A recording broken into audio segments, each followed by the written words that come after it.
Hello everyone, आज हम जो बात करेंगे वो बेसिक जनरल एंट्री की बात करेंगे, जिसमें हम सीखेंगे किस कंडीशन में कौन सी एंट्री पास की जाती है। ओके, सबसे पहले फर्स्ट बात करते हैं। लिखा है when business start with cash, bank या एसेट्स देन, यानी जब बिजनेस स्टार्ट किया जाए चाहे तो कैश से या बैंक से या एसेट से, तब क्या एंट्री पास करेंगे। तो उसमें कैश या बैंक या एसेट्स अकाउंट डेबिट तो कैपिटल अकाउंट किया जाता है। एक्सप्लेनेशन में देखिए कि when business start by owner with cash bank assets then it means owner carry all asset together for conversion in capital, यानी इतने भी एसेट्स हैं तो सबको कन्वर्जन किया जाता है उसके अंदर इसमें कैपिटल के अंदर। ठीक है, जब भी आपको बिजनेस स्टार्ट करने की एंट्री पास करनी हो तो आप ये एंट्री पास करें। उसके बाद आते हैं हम सेकंड स्टेप पे, जिसमें लिखा है 2 टाइप्स ऑफ परचेज, यानी खरीदना 2 तरह से होता है। एक तो कैश में, जिसे हम कहते हैं नगद, और एक होता है क्रेडिट यानी उधार। उधार का जो रिलेशन होता है वो हमेशा क्रेडिटर से होता है। ठीक है, इसकी जो एंट्री पास होती है वो है परचेस अकाउंट डेबिट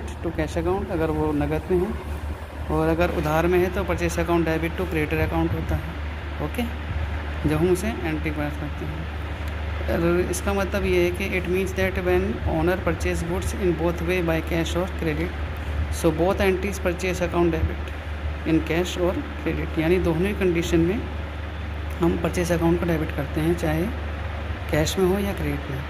ठीक है, उसी तरीके से जब हम नेक्स्ट पे आते हैं तो 2 टाइप्स ऑफ सेल्स होती हैं, यानी बेचना। ओके, तो एक तो होता है कैश में और एक होता है क्रेडिट में, और ये हमेशा ध्यान रखें कि सेल्स हमेशा क्रेडिट होती है। कैश में होती है तो नगद, और क्रेडिट में होती है तो उधार, और जो कनेक्टेड होती है किससे, डेब्टर्स से। तो जब हम कैश में एंट्री पास करते हैं तो करते हैं cash account debit to sales account, और जब उधार में होती है तो करते हैं debtors account debit to sales account. Explanation में आप समझिए कि when the owner sell goods by the 2 ways, in cash और इन क्रेडिट, तो उसे दोनों ही कंडीशन में सेल्स को क्या करना पड़ेगा, हमेशा क्रेडिट करना पड़ेगा, because goods are going outside. Okay, जब भी सेल्स होती है तो 2 तरह से होती है। ठीक है, तो आपको ये ध्यान रखना। नेक्स्ट स्टेप जो आता है आपका एसेट्स होता है, जिसे हम कहते हैं प्रॉपर्टी, यानी बॉट यानी या तो कैश में या क्रेडिट में। जब कैश में होती है तो एंट्री पास कर जाती है कि assets account debit to cash account, और जब क्रेडिट में होती है तो assets account debit to creditor होती है। ठीक है, इट मीन्स अगर हम कैश की बात करें तो इट मीन्स इंक्रीज प्रॉपर्टी और एसेट्स एंड डिक्रीज कैश, और साइन के हिसाब से देखें तो एसेट्स प्लस करता है और कैश के हिसाब से माइनस होता है, क्योंकि ये रूल्स हैं। उसके बाद आता है इट मीन्स इंक्रीज प्रॉपर्टी और assets and increase in creditors.